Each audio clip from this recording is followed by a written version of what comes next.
ਵਾਹਿਗੁਰੂ ਜੀ ਕਾ ਖਾਲਸਾ ਵਾਹਿਗੁਰੂ ਜੀ ਕੀ ਫਤਿਹ। ਅੱਜ ਅਸੀਂ ਸਿੱਖ ਸਿਧਾਂਤਾਂ ਤੇ ਰਵਾਇਤਾਂ ਦੀ ਗੱਲ ਬਾਰੇ ਵਿਚਾਰ ਸਾਂਝੇ ਕਰਾਂਗੇ।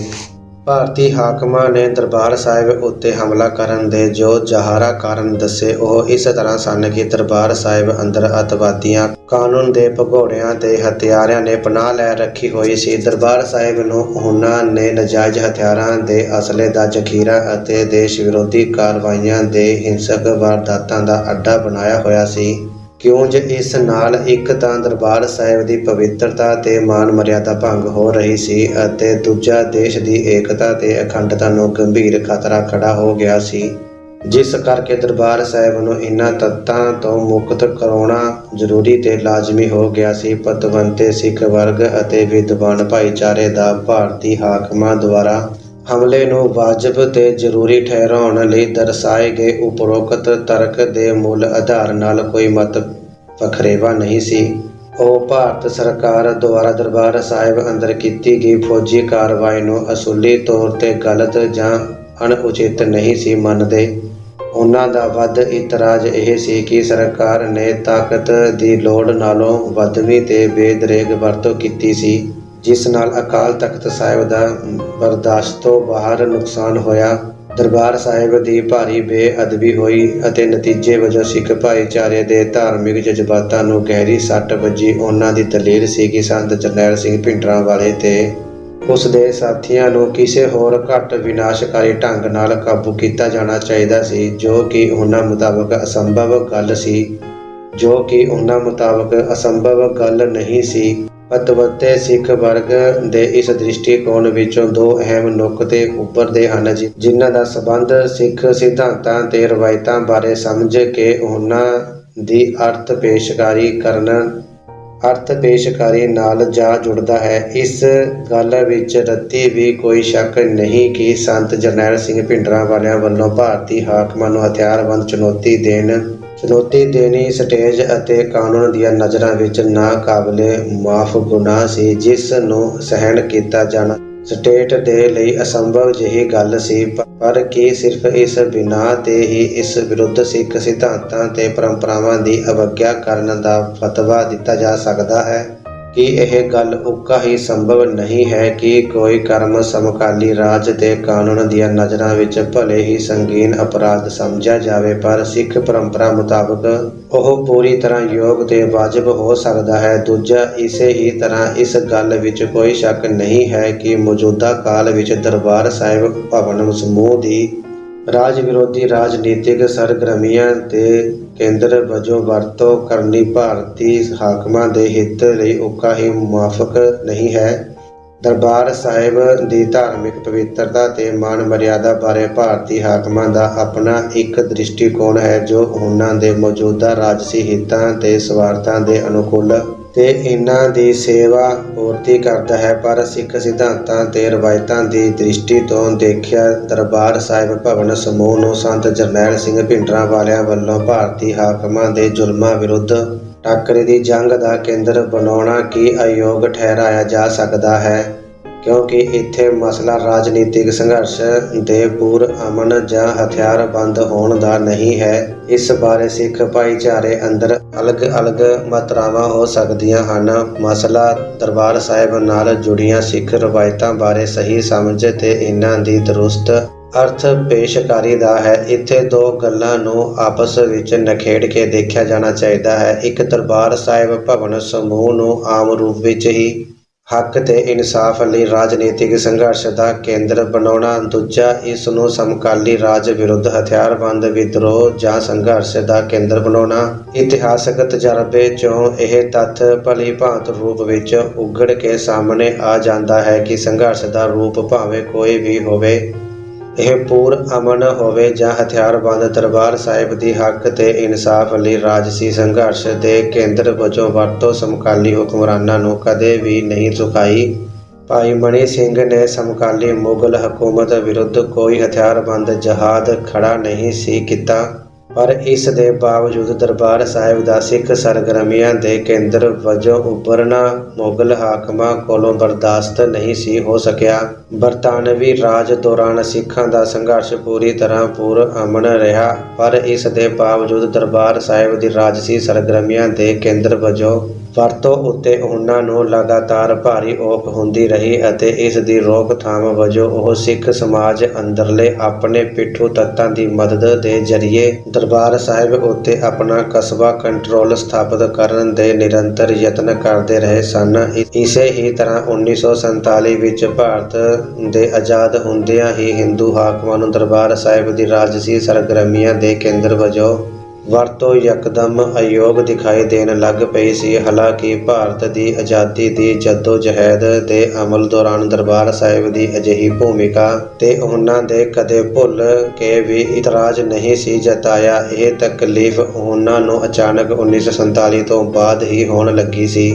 1961 ਵਿੱਚ ਪੰਜਾਬੀ ਸੂਬੇ ਦੇ ਅੰਦੋਲਨ ਦੌਰਾਨ ਦੀ ਟ੍ਰਿਬਿਊਨ ਨੇ ਆਪਣੇ ਇੱਕ ਵਿਹੋਲੇ ਸੰਪਾਦਕੀ ਵਿੱਚ ਗੁਰਦੁਆਰਿਆਂ ਅੰਦਰ ਪੁਲਿਸ ਭੇਜਣ ਦੇ ਕੁਕਰਮ ਦੀ ਫਿਰਕੂ ਵਜਾਹਤ ਕਰਦਿਆਂ ਲਿਖਿਆ ਸੀ ਕਿ ਪੂਜਾ ਦਾ ਮਾਣ ਸਤਿਕਾਰ ਘਟਾਉਣ ਦੀ ਜ਼ਿੰਮੇਵਾਰੀ ਨਿਰਸੰਦੇਹ ਅਕਾਲੀ ਲੀਡਰਾਂ 'ਤੇ ਹੀ ਆਉਂਦੀ ਹੈ। ਉਹਨਾਂ ਨੇ ਗੁਰਦੁਆਰਿਆਂ ਨੂੰ ਰਾਜਸੀ ਐਜੀਟੇਸ਼ਨ ਦੇ ਅੱਡਿਆਂ ਦੇ ਰੂਪ ਵਿੱਚ ਵਰਤਿਆ ਹੈ ਅਤੇ ਕਾਨੂੰਨ ਦੇ ਭਗੌੜਿਆਂ ਨੂੰ ਉੱਥੇ ਸ਼ਰਨ ਦਿੱਤੀ ਹੈ। ਇਸ ਕਰਕੇ ਸਰਕਾਰ ਨੇ ਗੁਰਦੁਆਰਿਆਂ ਨੂੰ ਭਗੌੜਿਆਂ ਤੋਂ ਸੁਰਖਰੂ ਕਰਕੇ ਅਸਲ ਵਿੱਚ ਉਹਨਾਂ ਦੀ ਮਾਨ ਮਰਿਆਦਾ ਬਚਾ ਲਈ ਹੈ। ਇਹ 1961 ਦੀਆਂ ਗੱਲਾਂ ਹਨ, ਜਦੋਂ ਸਿੱਖਾਂ ਦਾ ਸਮੁੱਚਾ ਸੰਘਰਸ਼ ਪੂਰਨ ਤੌਰ 'ਤੇ ਪੁਰ-ਅਮਨ ਚੱਲ ਰਿਹਾ ਸੀ। ਇਸ ਦੇ ਬਾਵਜੂਦ ਵੀ ਜੇਕਰ ਦਰਬਾਰ ਸਾਹਿਬ ਅੰਦਰ ਰਾਜਨੀਤਿਕ ਸਰਗਰਮੀ ਭਾਰਤੀ ਹਾਕਮਾਂ ਅੰਦਰ ਤਿੱਖੀ ਚਿੜ ਤੇ ਔਖ ਪੈਦਾ ਕਰਦੀ ਸੀ, ਤਾਂ ਮਤਲਬ ਸਾਫ਼ ਹੈ ਕਿ ਮਸਲਾ ਹਿੰਸਾ ਜਾਂ ਹਿੰਸਾ ਦਾ ਨਹੀਂ, ਮਸਲਾ ਰਾਜ ਨੂੰ ਚੁਣੌਤੀ ਦਾ ਹੈ। ਚੁਣੌਤੀ ਦਾ ਰੂਪ ਹਿੰਸਕ ਹੋਵੇ ਜਾਂ ਅਹਿੰਸਕ, ਇਹ ਗੱਲ ਦੋਮ ਦਰਜੇ ਦੀ ਹੈ। ਜ਼ੁਲਮ ਤੇ ਅਨਿਆਏ ਕਮਾ ਰਿਹਾ ਰਾਜ ਕੋਈ ਵੀ ਹੋਵੇ, ਮੁਗਲੀਆ ਹਕੂਮਤ ਹੋਵੇ ਜਾਂ ਬਰਤਾਨਵੀ ਸਾਮਰਾਜ ਅਤੇ ਜਾਂ ਫਿਰ ਹਿੰਦੂ ਸਲਤਨਤ, ਉਸ ਦਾ ਦਰਬਾਰ ਸਾਹਿਬ ਅੰਦਰੋਂ ਉੱਠਣ ਵਾਲੀ ਰਾਜਸੀ ਚੁਣੌਤੀ ਕੋਲੋਂ ਦਹਿਲ ਉੱਠਣਾ ਯਕੀਨੀ ਤੇ ਲਾਜ਼ਮੀ ਹੈ। ਅਤੇ ਮਨੋਵਿਗਿਆਨ ਤੇ ਰਾਜਸੀ ਵਿਦਿਆ ਦਾ ਸਬਕ ਹੈ ਕਿ ਦਹਿਲੇ ਹੋਏ ਰਾਜ ਅਕਸਰ ਹੀ ਵਹਿਸ਼ੀਪੁਣੇ ਤੇ ਉਤਾਰੂ ਹੋ ਜਾਂਦੇ ਹਨ। ਸੋ ਇਸ ਦ੍ਰਿਸ਼ਟੀ ਤੋਂ ਦੇਖਿਆ ਸੰਤ ਜਰਨੈਲ ਸਿੰਘ ਭਿੰਡਰਾਂਵਾਲਿਆਂ ਪ੍ਰਤੀ ਭਾਰਤ ਦੇ ਹਿੰਦੂ ਹਾਕਮਾਂ ਦੀ ਔਖ ਤੇ ਨਾਰਾਜ਼ਗੀ ਦੀ ਅਸਲ ਵਜ੍ਹਾ ਸਾਫ਼ ਪਛਾਣੀ ਜਾ ਸਕਦੀ ਹੈ। ਇਸ ਬਾਰੇ ਕੋਈ ਵੀ ਓਲਾ ਜਾਂ ਝੋਲਾ ਨਹੀਂ ਰਹਿ ਜਾਂਦਾ। ਜਿੱਥੋਂ ਤੱਕ ਸੰਤ ਜਰਨੈਲ ਸਿੰਘ ਭਿੰਡਰਾਂਵਾਲਿਆਂ ਵੱਲੋਂ ਦਰਬਾਰ ਸਾਹਿਬ ਸਮੂਹ ਨੂੰ ਜ਼ੁਲਮੀ ਰਾਜ ਵਿਰੁੱਧ ਹਥਿਆਰਬੰਦ ਸੰਘਰਸ਼ ਦਾ ਕੇਂਦਰ ਬਣਾਉਣ ਅਤੇ ਇਸ ਮੰਤਵ ਦੀ ਪੂਰਤੀ ਲਈ ਹਥਿਆਰ ਤੇ ਅਸਲਾ ਆਦਿ ਜਮ੍ਹਾਂ ਕਰਨ ਦੀ ਗੱਲ ਹੈ, ਇਸ ਤੱਥ ਬਾਰੇ ਦੋ ਸੱਚਾਈਆਂ ਸਵੈ ਪ੍ਰਤੱਖ ਹਨ। ਇੱਕ ਤਾਂ ਇਹ ਕਿ ਇਸ ਤੱਥ ਨੇ ਭਾਰਤੀ ਹਾਕਮਾਂ ਨੂੰ ਦਰਬਾਰ ਸਾਹਿਬ ਉੱਤੇ ਹਮਲਾ ਕਰਨ ਲਈ ਇੱਕ ਸੁਖਾਲਾ ਬਹਾਨਾ ਤਾਂ ਜ਼ਰੂਰ ਮੁਹੱਈਆ ਕਰ ਦਿੱਤਾ ਸੀ, ਪਰ ਇਹ ਹਮਲੇ ਦਾ ਅਸਲੀ ਤੇ ਮੂਲ ਕਾਰਨ ਕਦਾਚਿਤ ਨਹੀਂ ਸੀ। ਬਹਾਨੇ ਨੂੰ ਮੂਲ ਕਾਰਨ ਬਣਾ ਕੇ ਪੇਸ਼ ਕਰਨਾ ਭਾਰਤ ਦੇ ਹਿੰਦੂ ਹਾਕਮਾਂ ਦਾ ਕਪਟ ਸੀ ਅਤੇ ਇਸ ਕਪਟ ਨੂੰ ਬੋਧੀਓ ਨਾ ਫੜ ਸਕਣਾ ਤੇ ਇਸ ਦੇ ਝਾਂਸੇ ਵਿੱਚ ਆ ਜਾਣ ਪਤਵੰਤੇ ਸਿੱਖ ਵਿਦਵਾਨ ਭਾਈਚਾਰੇ ਦੀ ਵੱਡੀ ਸਿਧਾਂਤਕ ਕਮਜ਼ੋਰੀ ਅਥਵਾ ਭੁੱਲ ਸੀ। ਜਦੋਂ ਬਹਾਨੇ ਨੂੰ ਮੂਲ ਕਾਰਨ ਸਮਝ ਲਿਆ ਜਾਂਦਾ ਹੈ ਤਾਂ ਦੋਸ਼ ਦਾ ਭਾਰ ਦੁਸ਼ਮਣ ਧਿਰ ਦੇ ਸਿਰੋਂ ਲੱਥ ਕੇ ਆਪਣੇ ਜਾਂ ਆਪਣਿਆਂ ਦੇ ਸਿਰ ਤੇ ਆ ਟਿਕਦਾ ਹੈ। ਇਹ ਗੱਲ ਦੁਸ਼ਮਣ ਧਿਰ ਨੂੰ ਪੁੱਜ ਕੇ ਰਾਸ ਆਉਂਦੀ ਹੈ। ਸੋ ਜਿਵੇਂ ਕਿ ਅਸੀਂ ਅੱਗੇ ਜਾ ਕੇ ਦੇਖਾਂਗੇ, ਪਤਵੰਤੇ ਸਿੱਖ ਵਰਗ ਅਤੇ ਵਿਦਵਾਨ ਭਾਈਚਾਰੇ ਦੀ ਮੂਲ ਕਾਰਨ ਨੂੰ ਲਾਂਭੇ ਰਾਹ ਛੱਡ ਕੇ ਬਹਾਨੇ ਤੇ ਫੋਕਸ ਕਰਨ ਦੀ ਇਹ ਸਿਧਾਂਤਕ ਉਕਾਈ ਸਿੱਖ ਸੰਘਰਸ਼ ਲਈ ਬੇਹੱਦ ਹਾਨੀਕਾਰਕ ਸਾਬਤ ਹੋਈ। ਦੂਜੀ ਗੱਲ, ਦਰਬਾਰ ਸਾਹਿਬ ਭਵਨ ਸਮੂਹ ਨੂੰ ਹਥਿਆਰਬੰਦ ਸਰਗਰਮੀਆਂ ਦਾ ਕੇਂਦਰ ਬਣਾਉਣਾ ਅਤੇ ਉੱਥੇ ਹਥਿਆਰ ਤੇ ਅਸਲਾ ਆਦਿ ਜਮ੍ਹਾਂ ਕਰਨਾ ਭਾਰਤੀ ਹਾਕਮਾਂ ਦੇ ਦ੍ਰਿਸ਼ਟੀਕੋਣ ਤੋਂ ਦੇਖਿਆ ਭਲੇ ਹੀ ਸੰਗੀਨ ਜੁਰਮ ਸੀ, ਪਰ ਸਿੱਖ ਦ੍ਰਿਸ਼ਟੀਕੋਣ ਤੋਂ ਦੇਖਿਆ ਇਹ ਕਿਸੇ ਵੀ ਲਿਹਾਜ਼ ਨਾਲ ਸਿੱਖ ਸਿਧਾਂਤਾਂ ਦੇ ਰਵਾਇਤਾਂ ਦਾ ਅਤੇ ਦਰਬਾਰ ਸਾਹਿਬ ਦੀ ਮਾਣ ਮਰਿਆਦਾ ਦਾ ਉਲੰਘਣ ਨਹੀਂ ਸੀ। ਇਸ ਮਸਲੇ ਨੂੰ ਸਰਦਾਰ ਕਪੂਰ ਸਿੰਘ ਦੁਆਰਾ ਦਿੱਤੀ ਗਈ ਸਿਧਾਂਤਕ ਵਿਆਖਿਆ ਦੀ ਰੋਸ਼ਨੀ ਵਿੱਚ ਵੱਧ ਚੰਗੀ ਤਰ੍ਹਾਂ ਸਮਝਿਆ ਜਾ ਸਕਦਾ ਹੈ। ਕਾਫੀ ਚਿਰ ਪਹਿਲਾਂ ਜਦੋਂ ਸੰਤ ਜਰਨੈਲ ਸਿੰਘ ਭਿੰਡਰਾਂਵਾਲੇ ਦੇ ਰਾਜਸੀ ਦ੍ਰਿਸ਼ ਉੱਤੇ ਪ੍ਰਗਟ ਹੋਣ ਦੀ ਅਜੇ ਕੋਈ ਬਾਈ ਧਾਈ ਵੀ ਨਹੀਂ ਸੀ, ਪਰੰਤੂ ਹਿੰਦੂ ਹਾਕਮਾਂ ਨੇ ਆਪਣੀ ਫਿਰਕੂ ਫਿਤਰਤ ਤੇ ਰਾਜਸੀ ਸਵਾਰਥਪੁਣੇ ਚੋਂ ਅਕਾਲੀ ਦਲ ਵਿਰੁੱਧ ਦਰਬਾਰ ਸਾਹਿਬ ਦੀ ਸਿਆਸੀ ਮੰਤਵਾਂ ਲਈ ਅਯੋਗ ਵਰਤੋਂ ਕਰਨ ਦੇ ਦੋਸ਼ ਦੀ ਰੱਟ ਲਾਉਣੀ ਸ਼ੁਰੂ ਕਰ ਦਿੱਤੀ ਹੋਈ ਸੀ। ਸਰਦਾਰ ਕਪੂਰ ਸਿੰਘ ਨੇ ਹਿੰਦੂ ਹੁਕਮਰਾਨਾਂ ਦੀ ਇਸ ਅਯੋਗ ਨੁਕਤਾਚੀਨੀ ਦਾ ਸੂਘੜ ਤਰੀਕੇ ਨਾਲ ਜਵਾਬ ਦਿੰਦਿਆਂ ਹੋਇਆਂ ਇੱਕ ਬੇਹੱਦ ਦਲੀਲ ਯੁਕਤ ਲੇਖ ਲਿਖਿਆ ਸੀ।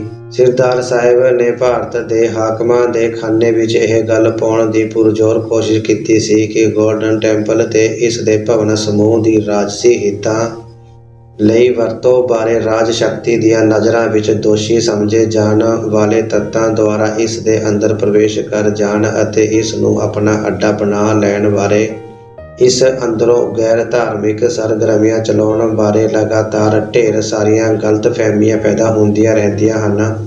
ਪਰ ਗੋਲਡਨ ਟੈਂਪਲ ਅੰਦਰੋਂ ਸ਼ੁਰੂ ਹੋਈਆਂ ਜਾਂ ਸੰਚਾਲਿਤ ਹੋਈਆਂ ਅਜਿਹੀਆਂ ਕਾਰਵਾਈਆਂ ਨੂੰ ਸਿੱਖਾਂ ਨੇ ਖੁਦ ਕਦੇ ਵੀ ਅਯੋਗ ਨਹੀਂ ਮੰਨਿਆ ਅਤੇ ਨਾ ਹੀ ਇਹਨਾਂ ਨੂੰ ਸਿੱਖ ਫਲਸਫੇ ਦੇ ਉਲਟ ਜਾਂ ਸਿੱਖ ਇਤਿਹਾਸਕ ਰਵਾਇਤਾਂ ਨਾਲ ਟਕਰਾਵੀਆਂ ਸਮਝਿਆ।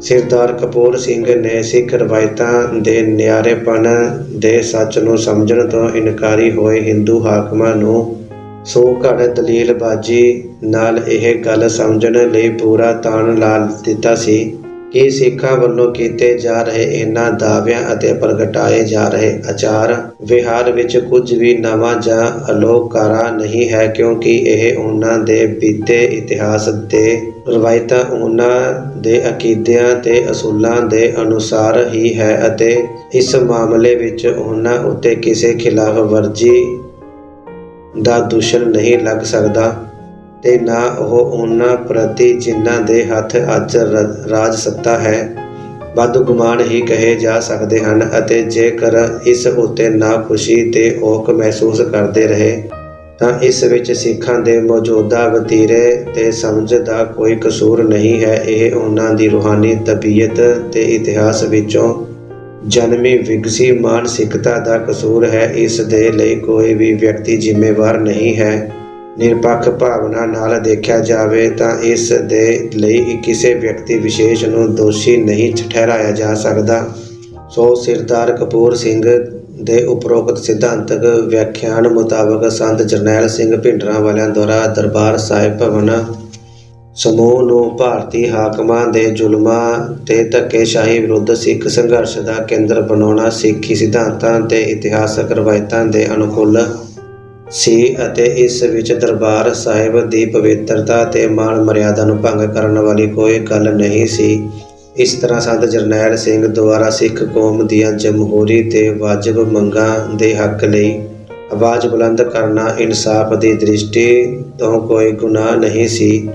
ਗੁਨਾਹਗਾਰ ਧਿਰ ਭਾਰਤੀ ਸਟੇਟ ਸੀ ਜਿਸ ਨੇ ਇਸ ਹੱਕੀ ਆਵਾਜ਼ ਨੂੰ ਜਬਰ ਹੱਥਕੰਡਿਆਂ ਨਾਲ ਕੁਚਲਣ ਦਾ ਗੈਰ ਜਮਹੂਰੀ ਰੁਖ ਅਪਣਾਇਆ। ਇਸ ਕਰਕੇ ਸੰਤ ਜਰਨੈਲ ਸਿੰਘ ਭਿੰਡਰਾਂਵਾਲਿਆਂ ਨੂੰ ਨਿੰਦਣ ਤੇ ਭੰਡਣ ਦੀ ਥਾਵੇਂ ਨੁਕਤਾਚੀਨੀ ਦੀ ਧਾਰ ਭਾਰਤੀ ਸਟੇਟ ਦੇ ਖਿਲਾਫ ਸਿੱਧਤ ਕੀਤੇ ਜਾਣ ਅਤੇ ਉਸ ਉੱਤੇ ਸਿੱਖ ਕੌਮ ਦੀਆਂ ਹੱਕੀ ਮੰਗਾਂ ਨੂੰ ਬਿਨਾਂ ਸ਼ਰਤ ਪ੍ਰਵਾਨ ਕਰਨ ਲਈ ਜ਼ੋਰਦਾਰ ਦਬਾਅ ਲਾਮਬੰਦ ਕੀਤੇ ਜਾਣ ਦੀ ਅਡੋਲ ਸੇਧ ਅਪਣਾਈ ਜਾਣੀ ਚਾਹੀਦੀ ਸੀ। ਪਤਵੰਤੇ ਸਿੱਖ ਵਰਗ ਤੇ ਵਿਦਵਾਨ ਭਾਈਚਾਰੇ ਨੇ ਸਾਰੇ ਮਸਲੇ ਨੂੰ ਜੇਕਰ ਇਸ ਖਰੇ ਸਿੱਖ ਦ੍ਰਿਸ਼ਟੀਕੋਣ ਤੋਂ ਦੇਖਿਆ ਹੁੰਦਾ ਤਾਂ ਸੰਤ ਜਰਨੈਲ ਸਿੰਘ ਭਿੰਡਰਾਂਵਾਲਿਆਂ ਬਾਰੇ ਉਹਨਾਂ ਦੇ ਮਨਾਂ ਅੰਦਰ ਬਣੇ ਉਲਾਰ ਉਪਭਾਵਾਂ ਤੇ ਤੁਅਸਬਾਂ ਦੀ ਕੋਈ ਵਜ੍ਹਾ ਨਹੀਂ ਸੀ ਰਹਿਣੀ, ਜਿਸ ਕਰਕੇ ਸਿੱਖ ਕੌਮ ਅੰਦਰ ਪੈਦਾ ਹੋਏ ਬੇਲੋੜੇ ਅੰਦਰੂਨੀ ਵਖਰੇਵਿਆਂ ਤੇ ਬਖੇੜਿਆਂ ਤੋਂ ਸਾਹ ਬਚਿਆ ਜਾ ਸਕਦਾ ਸੀ। ਪਰ ਅਫਸੋਸ ਇਹ ਕਿ ਪਤਵੰਤੇ ਸਿੱਖ ਵਰਗ ਤੇ ਵਿਦਵਾਨ ਭਾਈਚਾਰੇ ਨੇ ਇਸ ਮਾਮਲੇ ਵਿੱਚ ਸਿੱਖ ਸਿਧਾਂਤਾਂ ਤੇ ਪਰੰਪਰਾਵਾਂ ਕੋਲੋਂ ਸੇਧ ਲੈਣ ਦੀ ਥਾਵੇਂ ਸਮਕਾਲੀ ਰਾਜ ਸੱਤਾ ਦਾ ਬੇਲੋੜਾ ਪ੍ਰਭਾਵ ਤੇ ਦਬਾਅ ਕਬੂਲ ਕਰਨ ਦੀ ਕਰੂਚੀ ਪ੍ਰਗਟਾਈ। ਬਾਅਦ ਵਿੱਚ ਜਾ ਕੇ ਸਰਦਾਰ ਖੁਸ਼ਵੰਤ ਸਿੰਘ ਨੇ ਇਹ ਗੱਲ ਨੀਝੱਕ ਕਬੂਲ ਕਰ ਲਈ ਸੀ ਕਿ ਉਸ ਨੇ ਸੰਤ ਭਿੰਡਰਾਂਵਾਲੇ ਦਾ ਮੁਲਾਂਕਣ ਕਰਨ ਲਈ ਗਾਂਧੀ ਦੇ ਵਿਚਾਰਾਂ ਨੂੰ ਆਧਾਰ ਬਣਾਇਆ ਸੀ, ਨਾ ਕਿ ਸਿੱਖ ਸਿਧਾਂਤਾਂ ਤੇ ਰਵਾਇਤਾਂ ਨੂੰ।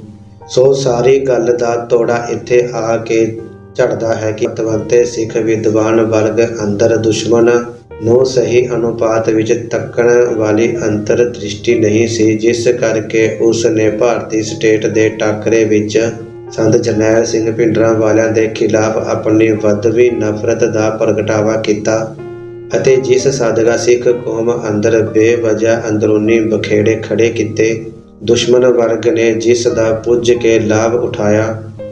ਬਾਕੀ ਰਹਿੰਦੇ ਵਿਚਾਰ ਸੰਗਤ ਦੇ ਨਾਲ ਫਿਰ ਸਾਂਝੇ ਕਰਾਂਗੇ। ਫਤਿਹ ਪ੍ਰਵਾਨ ਕਰਨੀ। ਵਾਹਿਗੁਰੂ ਜੀ ਕਾ ਖਾਲਸਾ, ਵਾਹਿਗੁਰੂ ਜੀ ਕੀ ਫਤਿਹ।